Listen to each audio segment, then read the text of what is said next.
From the one and only, this is a Local 10 News Update, sponsored by FHIA, Florida Home Improvement Associates.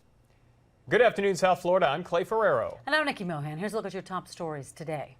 Breaking news this afternoon, we're following a hit-and-run crash in Doral. It happened on Northwest 79th Avenue and 25th Street. Police tell Local 10 that the suspect fired a shot at the person he hit with his car and then took off on the Palmetto Expressway. No one was injured. The driver has a Massachusetts license plate. If you see them or know anything that can help police, please call them. Also developing in Northwest Miami-Dade, police on the scene of this crash involving a garbage truck and a car. It happened around 3 a.m. on Northwest 95th Street and Northwest 12th Avenue. We're told a woman in the car had to be pulled out by rescue crews. They had to remove the roof of her car. She was transported to the hospital with severe injuries. We're going to keep you updated with any new information.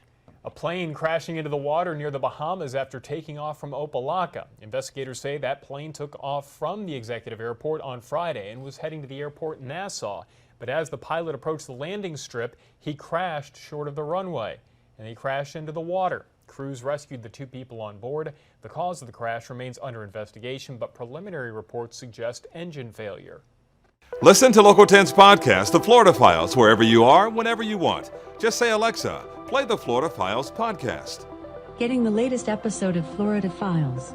Here it is from TuneIn. Previously on the Florida Files. Or just ask Siri, I want to hear the latest Florida Files podcast.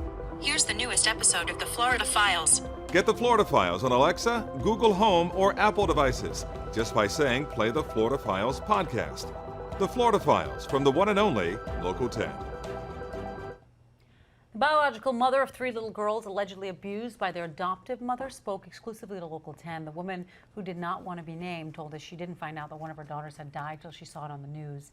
Their adoptive mother had been arrested as she found that out as well. She said no one called to tell her that the girl died last November and that her other children had also been abused.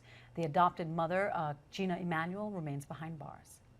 Well, as breaking news happens, we always have you covered on air and online. Just head to local10.com for more local news coverage and updates.